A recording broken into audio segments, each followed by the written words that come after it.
السلام عليكم ورحمة الله. بسم الله والصلاة والسلام على رسول الله وعلى آله وصحبه ومن والاه. معكم سيد هاشم من قناة سيد هاشم وصفات على قد الإيد.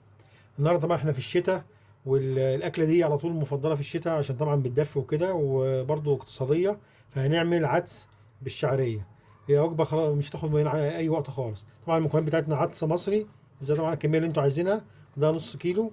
هناخد معاه طبعا جزر وطماطم وبصله وبطاطسايه واحده وكام فص توم، يعني فصين ثلاثه كده.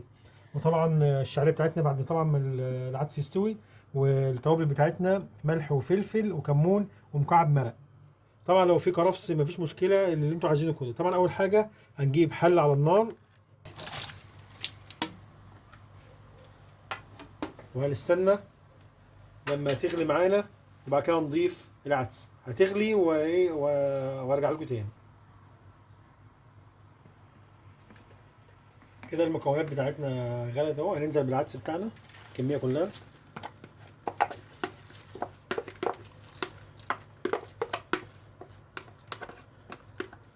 نقلب، وطبعا نغطي عليه ونستنى لحد ما يستوي. بعد كده هوريكم هنعمل ايه.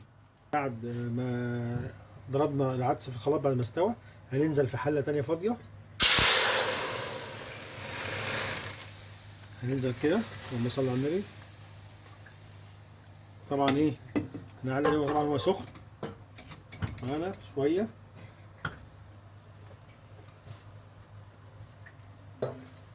بعد كده هننزل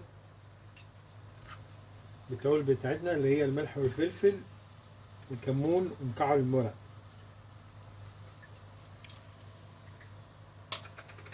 نقلب،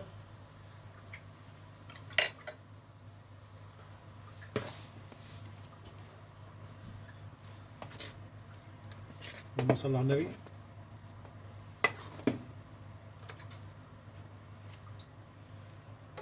على الجنب التاني هنجيب طاسة على النار، نحط فيها مادة دهنية، زبدة أو سمنة أو أي حاجة اللي احنا عايزينه. ونجيب شعرية ونحمرها.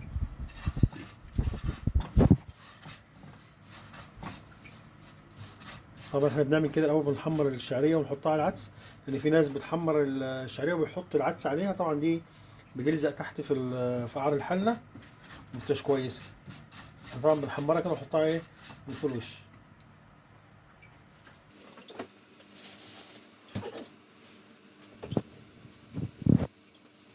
ناخد بالنا كويس عشان ما تتحرقش مننا. نحمرها وبعد كده نحطها على العدس. اللهم صل على النبي.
كده يعتبر اتحمر معانا. هننزل على العدس بتاعنا. اللهم صل على النبي. ريحة حلوة جدا. نقلب. طبعا هو كده الشعرية هتستوي مع العدس. أول ما ياخد بس تقلبتين كده، غروتين، هتلاقيه استوى على طول. طبعا كله فوق الوش اهو، مفيش حاجة نزلت تحت واحنا شايفين ولا أي حاجة. طيب هنيجي على الجنب التاني برضو كده. هناخد طاسة صغيرة فيها توم وشوية سمنة أو زبدة برضه، عشان برضه نحطها على العدس. بتدي طعم جميل جدا وريحة حلوة جدا جدا جدا للعدس. طبعا في ناس بتعمله بالبصل، بس احنا بالثوم بيبقى أحلى.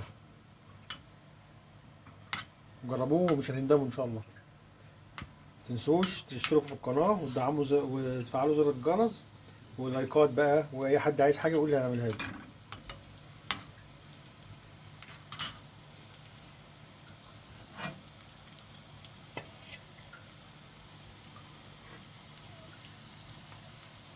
ما شاء الله العدس جميل جدا،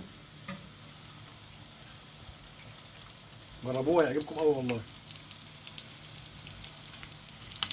في بقى لو كمان معاكم زبده حطوها فوق العدس كده بيديها طعم حلو جدا.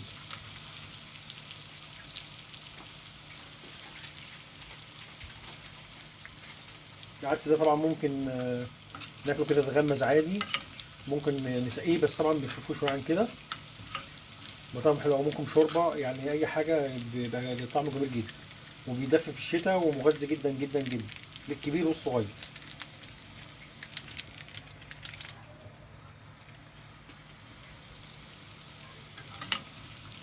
اهو برضو هيتحمر معانا، ونحط ايه، نحطه على العدس.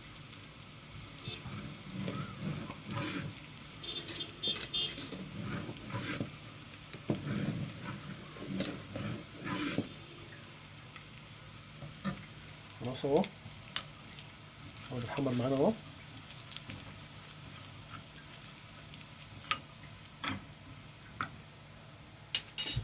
بسم الله، ان شاء الله ريحه جميله جدا.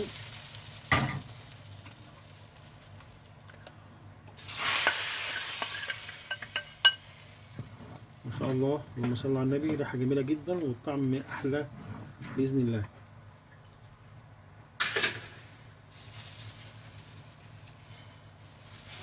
طبعا انا عندي حته زبده احط عليها من فوق، هتبقى طعمه ايه، هتسيح طبعا وهتبقى طعمه جميل جدا، طعم حلو جدا.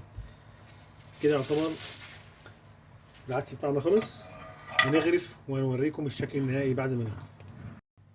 ورجعنا لكم تاني بعد ما غرفنا العدس بتاعنا. العدس هو موجود طبعا، احنا بنعمل جنبيه طماطم مخلله، يعني طماطم وتوم وفلفل وفلفل اخضر وفلفل اسمر وكمون وخل وليمون وملح، تبقى طعمها خطيره جدا. طبعا في بصل عشان اللي بيحب البصل، ومخلل معانا.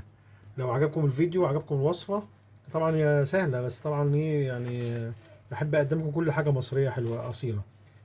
ما تنسوش تشتركوا في القناه وتدعموا وتضغطوا زر الجرس ولايكات، واي حد عايز اي اكله معينه يقول لي عليها ونعملها له من عينيا. والسلام عليكم ورحمه الله وبركاته.